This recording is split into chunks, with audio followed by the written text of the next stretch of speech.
Un saludo cordial para la audiencia del Diario Televisión. Hoy nos acompaña el médico infectólogo Carlos Eduardo Pérez, quien nos viene a hablar del peligro de la hepatitis C, una enfermedad silenciosa. Lo saludo, Carlos Eduardo, y cuéntenos por qué es tan peligrosa la hepatitis C. Muchas gracias por la invitación. Pues uno de los mensajes importantes es que cuando a nosotros nos hablan de hepatitis, siempre pensamos que tienen color amarillo los ojos. Y esta enfermedad, casualmente, las hepatitis son varias, A, B, C, D, E. Esta especialmente, la hepatitis C, no produce ese color amarillo en los ojos, que se llama ictericia, y eso hace que sea una enfermedad silenciosa y que solamente se diagnostica en sus estadios finales, que son el cáncer de hígado o la cirrosis. En este momento estamos buscando que más gente piense acerca de la enfermedad.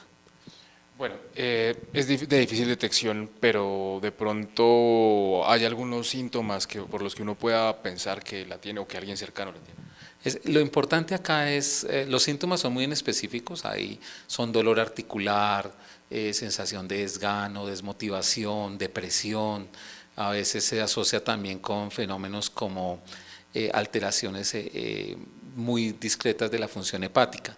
Pero ¿qué es lo importante? Es qué personas pueden tener la enfermedad. Las personas que pueden tener la enfermedad y especialmente son las que han recibido sangre, o sea, las que le han puesto sangre, las han transfundido antes de 1994, antes de 1992. Estamos hablando, por ejemplo, de las mamás que tienen 60 años, 65 años y tienen hijos de 25, 30, 35 años que han tenido varios hijos y usualmente se usaba transfusiones de sangre para atender los partos. Muchas personas han recibido esos derivados sanguíneos, en ese momento y en esa época no conocíamos la enfermedad y muchas de estas personas hoy padecen la enfermedad, son personas, como le digo, jóvenes, adultos mayores de 60, 65 años que conocen que le han puesto sangre y no se han hecho la prueba. El otro gran grupo son las personas que han recibido tatuajes. Los tatuajes, pensamos nosotros en general o la sociedad que si lo hacen en un ambiente bonito, una infraestructura es un entorno profesional y eso no es necesariamente así. Los tatuajes cuando se utilizan todas las técnicas de asepsia en entornos profesionales son seguros, pero no lo es así cuando, por ejemplo, se utilizan materiales o se reusan materiales. No necesariamente la aguja, porque todo el mundo piensa que la aguja desechable es la solución, es todo el sistema el que tiene que ser utilizado en forma desechable. Si eso no pasa, los tatuajes pueden producir un riesgo para esta enfermedad, pero también en los tatuajes que se hacen en ambientes la cárcel o en el batallón o en la universidad que se han hecho tatuajes que tienen bajo, también tienen riesgo. Y la hepatitis C, por último, aunque es muy poco prevalente, también es una enfermedad de transmisión sexual. Bueno, ¿existe alguna especie de examen? Seguramente lo existe, pero me refiero a alguna condición de periodicidad con la que uno debe hacerse el examen. Excelente pregunta. La prueba hay que hacérsela al menos una vez en la vida. Sí, y mucho más si ha tenido esos factores de riesgo que les cuento, transfusiones, tatuajes, piercings, sueros vitaminados, que la gente va a las farmacias y se coloca sueros, o si han tenido enfermedad de transmisión sexual. Eso es muy importante. Si la persona tiene esos factores de riesgo con una sola prueba y si esa prueba es negativa, muy probablemente no tiene la enfermedad.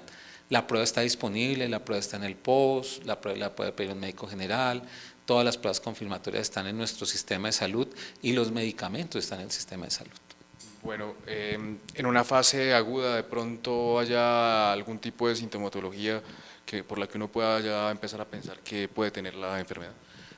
Es muy difícil coger la hepatitis en la fase aguda, pero y cuando sucede, eso es muy afortunado porque la persona se pone amarilla, pero solamente pasa en el 20 a 30% de las personas. Y curiosamente, cuando las personas se ponen amarillas, se curan solas. En cambio, las personas que no hacen esa fase aguda, generalmente son las que cronifican la enfermedad.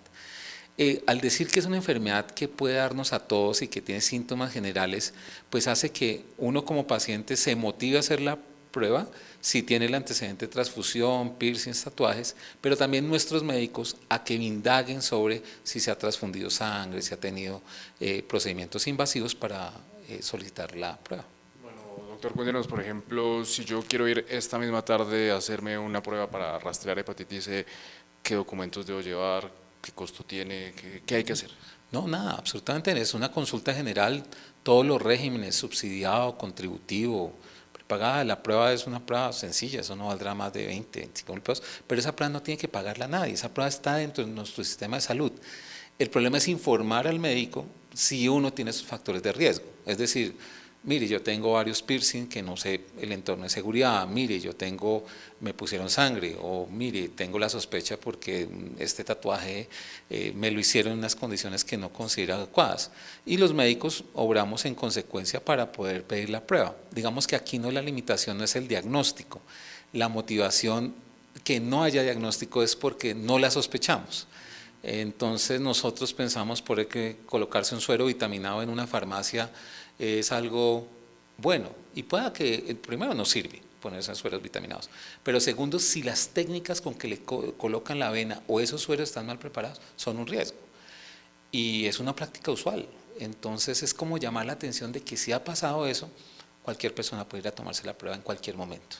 Hoy en Colombia se cuentan con cifras, con datos de cuánta gente se ha contagiado y de pronto no sé si tenga específicamente de Boyacá. Hay varios datos, hay datos que de una proyección del número de pacientes, que la proyección es alrededor de 300.000, 400.000 pacientes en Colombia. Se han registrado casi 50.000 registros de pacientes con hepatitis C, pero efectivamente en tratamiento hay algo así como 6.000 pacientes. Es decir, que los otros 300.000, ¿dónde están? Están seguramente en nuestros consultorios o en las casas y no se ha hecho el diagnóstico. Mire qué es lo más importante es que tenemos el diagnóstico, tenemos cómo tratar porque el gobierno nacional hizo un esfuerzo muy grande para que los medicamentos se hicieran en una compra centralizada y se dispensan, todos nosotros tenemos derecho a esos medicamentos sin ningún costo, pero no tenemos pacientes para que se traten. Es una enfermedad donde no estamos buscando medicamentos para la enfermedad, sino enfermos para los medicamentos. Es totalmente paradójico. Bueno, en Boyacá, ¿cómo estamos en materia de reporte de casos de hepatitis C? El reporte en el departamento es muy bajo, hay muy pocos casos, pero no es que no haya pacientes, es que se ha reportado menos casos.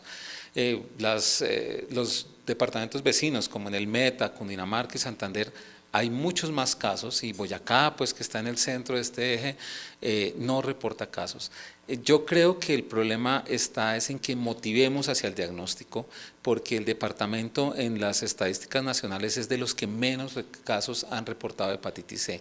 Por eso nuestra invitación es a que si las personas le han puesto sangre, tiene tatuajes o tiene sospecha de que tenga esta enfermedad en lo que hemos hablado, se haga la prueba. Bueno, Carlos Eduardo, muchas gracias por acompañarnos, por comentarle a la gente el peligro de esta enfermedad, la necesidad de hacerse la prueba y saber si ha sido infectado, se ha contagiado. Y a ustedes, pues solo resta invitarlos a que nos sigan en nuestras redes sociales, en nuestra página web www.periodicoeldiario.com, en Twitter @eldiarioboyacá y en Facebook Periódico El Diario Boyacá.